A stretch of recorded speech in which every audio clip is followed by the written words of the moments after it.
En seguirem parlant al llarg de la nit. Hi ha una persona que allà on està la notícia hi és. I és un col·laborador d'aquest programa que, com sempre, allà on va ell, va a la tassa del fax. Quico Cellers, què tal? Bona nit. Bona nit, què tal? Com esteu? Jo encantada de veure que la tassa del fax també va de mani, ja ho estic veient. Esta taza me acompaña hasta el fondo del corazón, Cris. A veure, com has viscut la manifestació? Estàvem comentant aquí amb els periodistes si havia calat el missatge que es volia transmetre, les xifres, no?, que sempre en les manifestacions, 18.000 segons delegació del govern, 120.000 segons organitzadors. Què es diu per aquí? Home, hem convertit una mica les xifres amb el que diríem una batalla ideològica gairebé, una batalla política. Aquí, en principi, la manifestació, tothom admet que és un èxit, ha sorprès moltíssim, fins i tot els mateixos madrilenys, que et podies trobar tres tipus de madrilenys. Famílies que semblava que estiguessin veient un apocalipsi zombi, tot això d'on surt. Un altre tipus de gent que mostrava certa empatia que no complicitat, amb la manifestació i amb la causa del judici, etc. I fins i tot gent que ha baixat a manifestar-se, vull dir, amb una capa de la bandera espanyola i cridar Viva Espanya i Unitat d'Espanya, etc. És a dir, que la manifestació ha transcorregut, ha estat un èxit, a totes llums s'ha vist. Ara, no sé si difícilment quina traducció tindrà això en la realitat política espanyola i fins i tot si això tindrà algun tipus de transcendència amb el que és el nucli dur que ha provocat aquesta manifestació, que és el judici, que és el Tribunal Suprem. I en última instància, evidentment, a l'opinió pública, que és el que em pensarà. De fet, si vas mirant alguna capçalera de diaris, de capçaleres d'ascendència o de matriu madrilenya, que vindria a ser de matriu espanyola, ja alguns ho corroboren com una mena de... ho defineixen com una mena de jaimitada, altres ho valoren com una mena de pressió fora de mida a la justícia espanyola, i altres que únicament ja comencen a fer titulars merament informatius, en el sentit que diuen que l'independentisme protesta massivament a Madrid. Crec que hi ha hagut un detingut. En sabem alguna cosa? Sí, hem parlat amb el seu advocat, el Jordi Alemany, l'han detingut aquest matí. A més, ha estat una detenció una miqueta com... Imagineu-vos que l'aturen per fer una alcoholèmia, li demanen els papers i resulta que tenia l'ordre de recerca pendent per part d'un jutjat. Hem parlat amb el seu advocat, ens ha dit que demà passaria a disposició judicial, podria ser que el mateix jutjat de Guàrdia de Madrid li prengués la declaració, o bé que tornés a citar amb el requeriment que es sol donar en aquests casos perquè tornin cap a Girona, o també el podria enviar cap a Girona perquè el jutge li prengués declaració.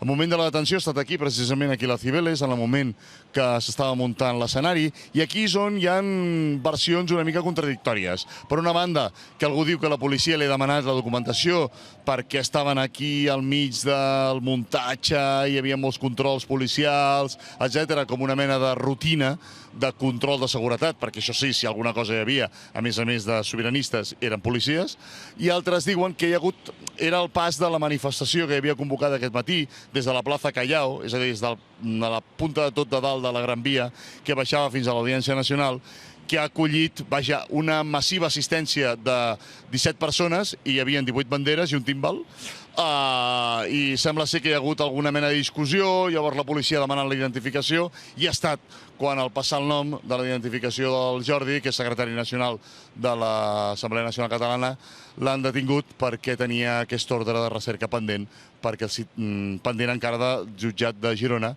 del dia que del primer aniversari del 1 d'octubre, que va ser una de les persones que suposadament va entrar a la delegació del govern.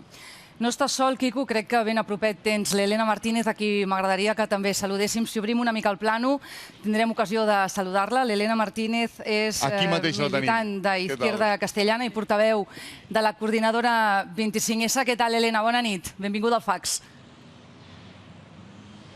Buena nit. Hoy muy bien, muy bien. Muy bien. Elena, ¿qué es la coordinadora 25S? Bueno, es una plataforma que reúne a algunos colectivos y personas a nivel individual que bueno, surgió en el año 2012, un poco después del 15M, en el sentido de que una gente, bueno, no queríamos solo hacer la parte de protesta, de eso que llamaban los indignados, sino que queríamos dar un paso también a la parte de propuesta, ¿no? Bueno, salió con una acción en el 25 de septiembre del 2012 con el Rodeo al Congreso y bueno, que lo que exigía sobre todo era la necesidad de apertura de procesos constituyentes. Aquesta tarda us heu manifestat també aquí a Madrid i heu trobat a faltar partits d'esquerres. Aquí parlàvem de que Podemos no s'havia manifestat. Per què? Bueno, aparte de lo que ha faltado, reseñar sobre todo lo que sí que ha habido, ¿no? Que es un importante apoyo de un montón de colectivos y de organizaciones de Madrid que sí que han visto la necesidad y la importancia de estar aquí y efectivamente, bueno, pues ha habido algunas ausencias que yo creo que, bueno, pues que hemos reiterado, ¿no? Nosotros hoy mismo hasta las 6 de la tarde que comenzaba la gran movilización, que ha sido un éxito, que ha sido histórica, que era totalmente necesaria, bueno, pues tenían hasta las 6 de la tarde para venir y yo creo que bueno, pues que con unos lemas tan básicos, tan democráticos como es que la autodeterminación no es delito y que democracia es decidir, bueno, pues alguien que se diga de izquierdas, que supuestamente defiende el derecho a decidir, que no haya acudido, pues yo creo que efectivamente tendrán que explicar por qué no han querido estar en esta movilización que además, bueno, pues yo creo que tenía una gran trascendencia política, que más allá de los números era la importancia de palabras que a veces se dicen, ¿no? De la fraternidad, de que hay otro Madrid, de que estamos por el derecho a decidir. Bueno, pues yo creo que hoy todo eso no eran solo palabras que se decían, sino que cogían cuerpo, ¿no? Y era también la belleza y la importancia de esta movilización. Creus que en unes eleccions generals aquí a tocar manifestar-se al costat dels catalans resta vots? Bueno, lo que habrá que ver es la importancia de que, más allá de lo electoral, también los proyectos políticos que se defienden y que son totalmente necesarios, ¿no? Y que al final tendríamos que hacernos un llamado a todos y todas de que si defender la democracia resta votos, bueno, pues en qué situación estamos, ¿no? Porque, bueno, pues algo tan elemental como poner sobre la mesa que se esté juzgando a gente por subir tweets, por organizar longanizas populares o por ejercer la desobediencia civil o por reivindicar y por haber ejercido el derecho a decidir si esto resta votos, pues yo creo que esto no debería hacernos quedarnos en casa a nadie, sino todo lo contrario, ¿no? Debería empujarnos a salir más, ¿no? Porque precisamente, bueno, pues como se ha dicho, ¿no? Esto solo hay una manera de defenderlo y es ejerciéndolo, ¿no? Entonces, bueno, si nos quedamos en casa, igual se pierden votos, pero lo que sobre todo vamos a perder son derechos y libertades de los pocos que nos van quedando. Helena, en el moment dels parlaments, quan has pujat a l'escenari, has dit catalanes, Madrid o Sama. Creus que aquest missatge es percep realment a Catalunya? És així? Yo creo que hoy por eso, aparte de que haya sido un éxito, que más que un éxito también haya sido histórica, era una movilización que a mí me gustaría resaltarla como necesaria, ¿no? Y yo creo que era necesaria por eso, porque yo creo que en Cataluña a veces, igual que en Madrid también nos cuentan un relato muy deformado de lo que pasa en Cataluña yo creo que a veces se ha sentido una soledad, ¿no? Y es verdad que como en esta movilización también ha habido ausencias, a lo largo de todo lo que ha ido pasando también ha habido esas ausencias, ¿no? Pero había otras presencias que al pueblo catalán no le estaba llegando, ¿no? Y por eso hoy también era tan necesario, ¿no? Porque además, bueno, no era solo un mensaje que dábamos, sino que éramos personas que estábamos ahí y, bueno, pues yo creo que el momento de abrazados cantando la estaca juntos, yo creo que ha sido, bueno, que se ha podido recibir el calor y la solidaridad de ese Madrid que también existe.